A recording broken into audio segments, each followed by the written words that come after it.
Do you ever find yourself mapping out your walk home, not by distance, but by the number of street harassers you might face? Do you instinctively choose longer, less convenient paths to sidestep potential catcalling? Has your journey home ever been dictated by an avoidance strategy for unwanted attention? All women do, regardless of age.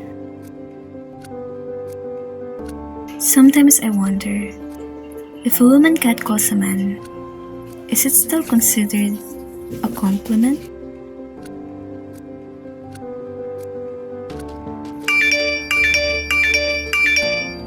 Noong bata pa ako, ang buong akala ko, sa aparador at ilalim ng kama ka lang makakita ng mga halimaw. Itinuro sa akin ang takot kakambal ng pagturo sa akin kung paano magbasa at magbilang.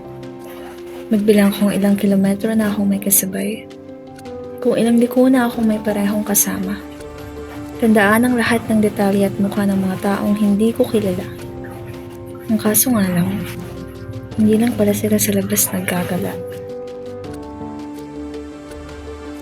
Hindi ko na matandaan kung anong edad ako nagsimulang matakot umuwi mag-isa. Magdala ng self-defense object o magkunwaring may katawag habang naglalakad. Ni hindi ko na mabilang ang lahat ng mga pagkakataon na nabastos ako sa daan.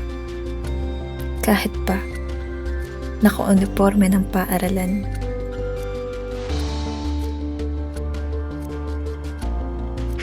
Puso sensitibo po ang susunod namin ibabalita. Kinahasa ng 14 na polis ang isang babaeng 18 anyos sa Cavite. Sa inisyal na investigasyon na sa labas ng kanilang bahay ang biktima nang lapitan siya ng grupo ng mga armadong lalaki na nagpakilalang polis mula Kalibang. Nagpumilit umanong pumasok sa kanilang bahay ang mga suspect at hinalubog ang kanilang bahay. Kinuha muna nila ang mga singsing at cellphone ng biktima. Kalauna nilak ng mga suspect ang pito ng bahay